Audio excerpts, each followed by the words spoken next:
Friends, అమ్మాయిలకి బయటే కాదు పనిచేసే ఆఫీసుల్లో కూడా రక్షణ లేకుండా పోయింది అనేది నిజం.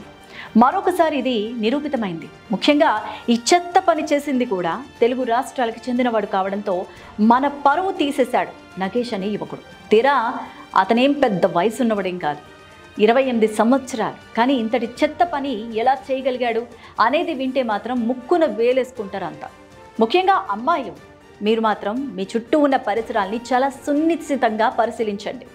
ఎందుకంటే మన భవిష్యత్తుని రోడ్డు కీడ్చడానికి ఇలాంటి వెధవలు ఎంతోమంది ప్రయత్నాలు చేస్తూనే ఉంటారు. కాబట్టి మన రక్షణ మన చేతుల్లోనే ఉంది అని ఎప్పుడూ గుర్తుంచుకోండి.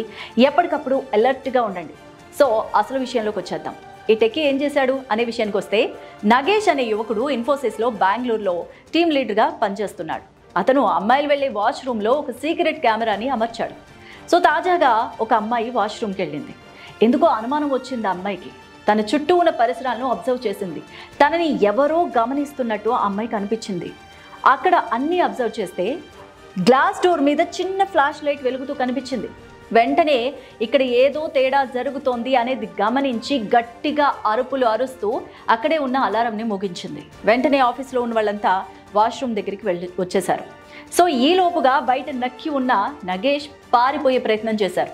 అతన్ని పట్టుకొని, అతని చేతిలో ఉన్న ఫోన్ని పట్టుకొని ఆ లాక్ ఓపెన్ చేయించి చూస్తే ఆ అమ్మాయికి సంబంధించిన వాష్రూమ్ వీడియోస్ అన్నీ కూడా ఒక్కొక్కటిగా చూస్తున్నాడు అతను. వెంటనే వాడిని పోలీసులకు పిలిపించి వాళ్ళకి హ్యాండ్ ఓవర్ చేశారు.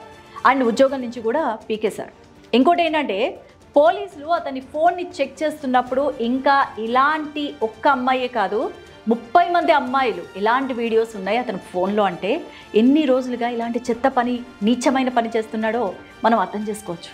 మొత్తానికి ఏదేమైనా అమ్మాయిలు మాత్రం ఇలాంటి వెధవల పట్ల ఎప్పటికప్పుడు అలర్ట్గా ఉండాలి అనేది ఇలాంటి సంఘటన ఒక ఉదాహరణగా తీసుకోవచ్చు.